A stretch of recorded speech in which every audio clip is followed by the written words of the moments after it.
All right, my name is Captain Irving, and you're in F Troop. Now, oh, kitty.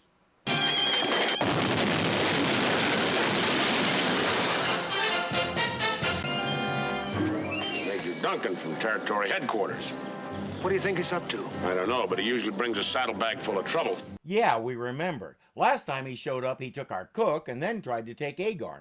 Who's he after this time? Back at headquarters, we've decided that our officer candidate school isn't turning out the high caliber type men we need for this man's army. So, I'm going to visit all the forts in the territory, evaluate the enlisted personnel for commissions in the field. So he is after somebody, he just doesn't know who yet. Major, you've seen this company. I suggest you move along to the next fort. No, he's going to evaluate every man here. First, he'll look over their service records, then we'll do some testing. We'll start with an obstacle course. Captain, this knee of mine's been giving me trouble again. It's that old wound I got at the Alamo, sir. There we were, me and Davy Crockett, shoulder to shoulder and back to the wall. Davy, I said I know all about you and Duffy, Davy. Duffy. Sir, may I be excused? You see, I've got this old horseshoe pitching elbow. Ich habe eine schlechte Ankel. Ich glaube, mein Ankel ist gebrochen. There you go, Major. Duffy came up with an excuse first, so he's your man. Perfect officer material. Sarge, look what I did to my bugle. Up and Mueller.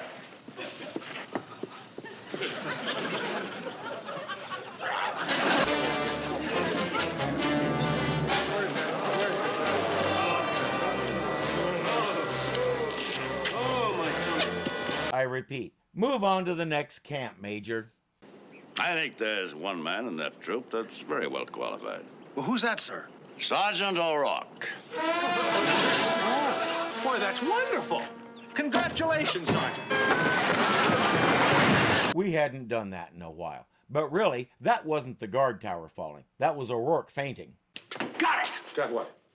You tell him, Major, you can't be an officer or a gentleman because of your problem. What problem? You drink. Of course I drink, but in this army, if you drink, they make you a general. Well, if you have to be an officer, you may as well aim for the top, so have another one. But that does give O'Rourke an idea. Come in.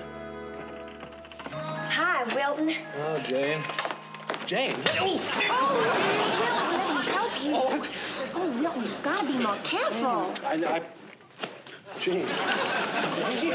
That nightshirt covers more of you than your uniform does, Captain.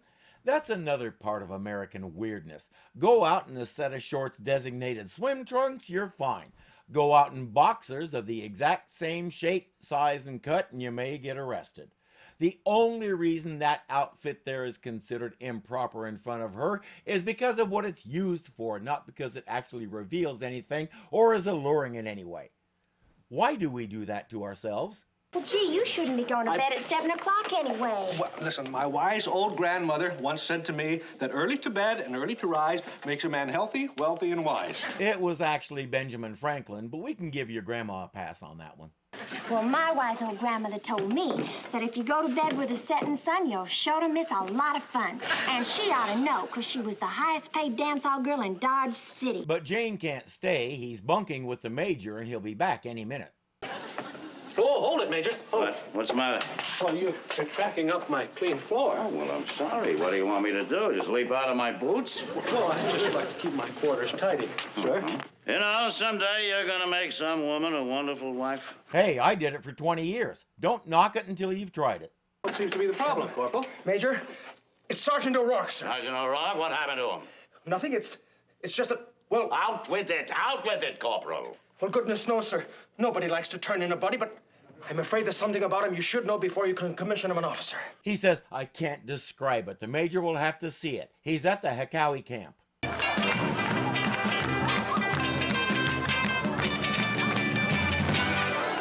Sergeant O'Rourke is in here every night. He's a disgrace to his troop, to his uniform, to his stripes, to his horse, to his saddle, to his boots, to his bunk, to his footlocker. All right, Corporal, I got the point. Good evening and welcome to the Play Brave Club. I really want to know how Wild Eagle puts these things together on such short notice. O'Rourke is somewhere in here drinking and having a great time. It's time to do what's necessary. Sergeant, I'm commissioning you Second Lieutenant. But, Major, how can you do that? Tut, Corporal. One of the most important qualities of a good officer is leadership. Any man who can lead me to a place like this is officer material. Was that really necessary? Rather than arrest O'Rourke for unmilitary conduct, the Major will sit down to enjoy music from the Tomahawk Trio and watch the go-go dancers, better known as the Play Brave Squirrels. So that plan didn't work. Now what? We gotta think of some way to get these bars off my shoulder. But there's no way.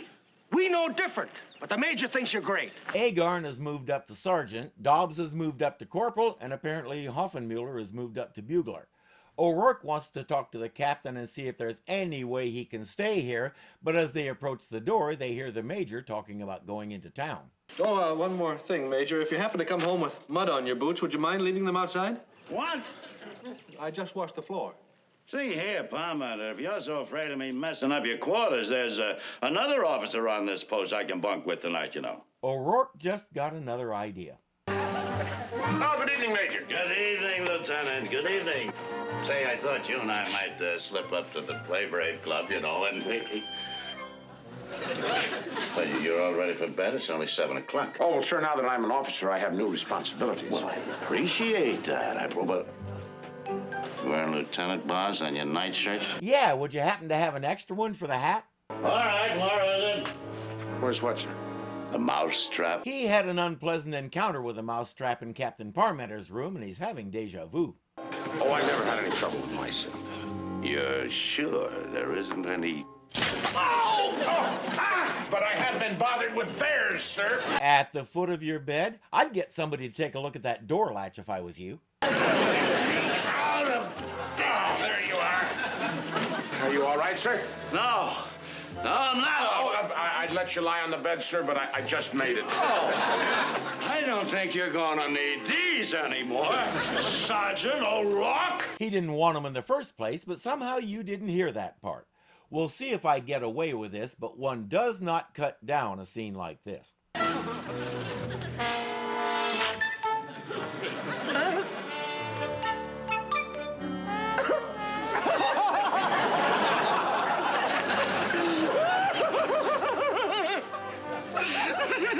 Oh, Dobbs! Dobbs!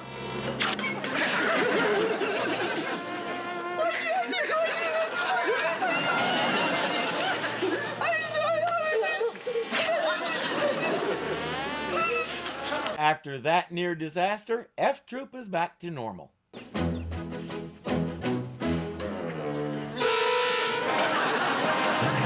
Although some of us may be a little out of practice. If you're enjoying this, be sure to click the thumbs up button to show you like it. If you're not subscribed yet, punch me in the face right here and get it done. And don't forget that you can become a patron and help keep this kitty fed. The link is below. Until next time.